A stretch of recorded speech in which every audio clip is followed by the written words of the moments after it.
Perkenalkan, saya Evriya Lisieni dari Prodi Kewirausahaan 2019. Di sini saya akan menjelaskan materi dari soal UAS dan saya akan menjelaskan mengenai sistem religi dan ilmu gaib Dayak Ngaju, dan ini memenuhi mata kuliah antropologi dan budaya. Kemudian menurut dari leluhur Dayak Ngaju, Tetek Natum, Dayak Ngaju merupakan ciptaan langsung dari Ranying Hatala Langit yang ditugaskan untuk menjaga bumi dan isinya agar tidak rusak. Dan leluhur Dayak Ngaju diturunkan dari langit yang ketujuh ke dunia ini dengan palangka bulau. Palangka bulau yang artinya itu suci bersih, merupakan ancak sebagai tandu yang suci. Gandar yang suci dari emas diturunkan dari langit. Sering juga disebutkan ancak atau kalangkang diturunkan dari langit ke dalam dunia ini di 4 tempat berturut-turut melalui palangka bulau, yaitu Tantan Puruk Pamatuan di perhaluan Sungai Kahayan, Tantan Liang Mangan Puruk Kaminting di Bukit Kaminting, Kalimantan Tengah. Kemudian Datah Takasiang, perhuluan Sungai Rangkau, Sungai Mahalau, Kalimantan Barat.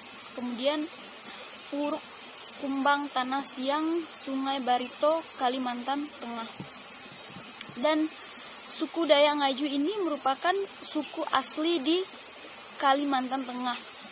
Dan suku Ngaju merupakan subetnis Dayak terbesar di Kalimantan Tengah, yang persebarannya cukup luas dan utamanya di Kota Palangkaraya, Pulau Pisang, dan Kabupaten Gunung Emas, dan di seluruh wilayah Kalimantan Tengah dapat ditemui suku Ngaju.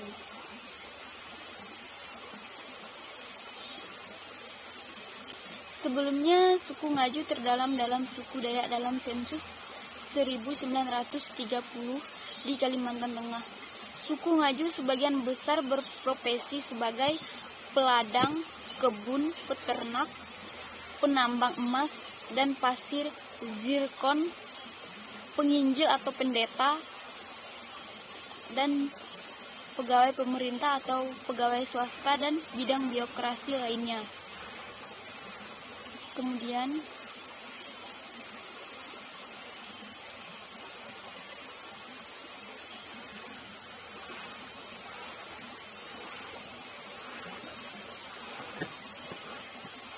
pada masa lampau, masyarakat Ngaju memiliki susunan dan tingkatan strata sosial dalam masyarakatnya, yaitu kepala kampung yang di masa kolonial tugasnya hanya melaksanakan perintah pegawai kolonial. Kemudian orang-orang pantan yang tugasnya itu mereka itu merupakan penduduk asli yang dalam memenuhi kebutuhan hidup sehari-hari. Kemudian orang-orang merdeka dan orang Jipen.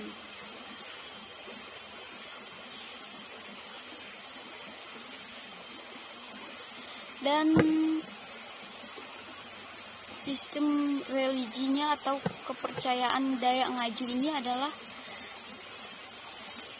mereka menyebutnya kaharingan, dan kaharingan adalah kepercayaan tradisional suku Dayak di Kalimantan Tengah, yaitu suku Ngaju ini. Ketika agama lain belum memasuki Kalimantan, istilah kaharingan ini artinya tumbuh atau hidup, seperti dalam istilah danum kaharingan atau air kehidupan. Maksudnya agama suku atau kepercayaan terhadap Tuhan Yang Maha Esa. Dan mereka menyebut Tuhan Yang Maha Esa itu Ran Ying, yang hidup dan tumbuh secara turun-temurun dan dihayati oleh masyarakat Dayak di Kalimantan Tengah. Kemudian di Indonesia ini kan pemerintahnya mewajibkan penduduk dan warga negara untuk menganut salah satu agama yang diakui oleh pemerintah Indonesia. Oleh sebab itu, kepercayaan, keharingan, dan religi suku lainnya seperti Tolotang pada suku Bugis dimasukkan dalam kategori agama Hindu. Dan keharingan ini pertama kali diperkenalkan oleh Tilwik Riwut pada tahun 1944. Saat ini menjabat Residen Sampit yang berkedudukan di Banjarmasin tahun 1945. Pendudukan Jepang mengajukan keharingan sebagai penyebutan agama Dayak, sementara pada masa Orde Baru, para penganutnya berintegrasi dengan Hindu menjadi Hindu Keharingan. Pemilihan integrasi ke Hindu ini bukan karena kesamaan ritualnya, tetapi dikarenakan Hindu adalah agama tertua di Kalimantan. Kemudian keharingan ini mempunyai tempat ibadah yang dinamakan Balai Basarah atau Balai Keharingan. Dan kitab suci agama mereka adalah Panaturan dan buku-buku agama lain seperti Talatah Basarah, kumpulan doa-doa, Tawar, petunjuk tata cara meminta pertolongan Tuhan dengan upacara menabur beras dan sebagainya. Dan orang Dayak Ngaju ini cukup terkenal dengan kemampuan spiritualnya yang luar biasa.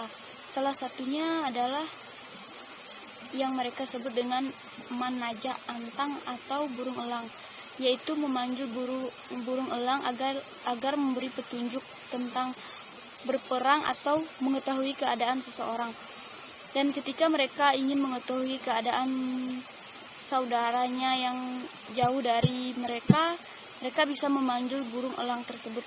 Dan bagi mereka, petunjuk yang disampaikan oleh burung elang tersebut ialah benar dan nyata. Itu menurut mereka dan menurut Dayak Ngaju tersebut itu benar-benar nyata.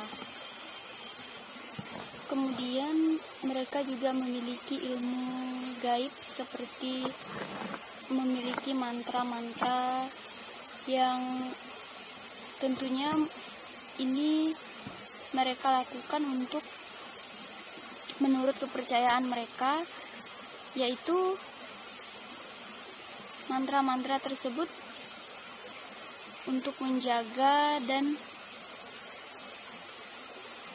diri mereka dari makhluk halus serta menyembuhkan penyakit yang mungkin tidak ditemukan oleh medis. Biasanya suku Dayak Ngaju ini masih percaya dengan hal tersebut, dengan mantra-mantra tersebut. Dan mantra-mantra itu juga memiliki fungsi dan seperti misalnya fungsi dari mantra Dayak Ngaju tersebut yaitu memberikan rasa aman dari roh halus atau makhluk gaib. Dan mereka juga mempercayai ritual Majah Antang untuk mendapatkan hewan buruan, untuk memanggil roh leluhur pada ritual adat Sangyang, dan mengembalikan roh-roh leluhur pada ritual adat Sangyang, dan untuk mengobati luka juga. Kemudian mereka sangat mempercayai semua hal-hal tersebut, dan Mereka juga meyakini sebuah pohon, yaitu mereka sebut dengan pohon batang garing, yang mereka sebut dengan pohon kehidupan. Sebagai petunjuk memahami kehidupan, pohon batang garing tersebut merupakan simbolis yang diciptakan bersamaan dengan diciptakannya leluhur Dayak Ngaju. Pohon ini dianggap menjadi petunjuk untuk mengatur kehidupan yang harus diajarkan pada orang Dayak Ngaju kelak, dan ini mereka percayai. Kemudian mereka juga memiliki sebuah upacara yang disebut dengan upacara tiwah, dan tradisi mereka juga memiliki yaitu bertato atau tutang cacah. Selain itu, sejak dulu juga orang Dayak Ngaju terkenal dengan hukum adat mereka, dan itu merupakan peraturan-peraturan yang telah digariskan oleh Ranying Hatala dan diwariskan oleh leluhur mereka untuk ditaati. Orang Dayak Ngaju meyakini jika tidak melaksanakan hukum adat, maka leluhur mereka akan marah dengan mengirimkan bencana alam seperti banjir dan kesulitan mencari makan. Dan adat tersebut benar-benar harus mereka taati, karena itu sudah ada sejak zaman nenek moyang mereka, dan mereka meyakini bahwa ketika mereka tidak mengikutinya, maka leluhurnya akan mengirimkan sebuah bencana seperti banjir atau petir-petir seperti itu. Dan sekian penjelasan materi dari saya. Semoga ini bisa bermanfaat bagi kita semua, dan cukup sekian dan terima kasih. Selamat pagi.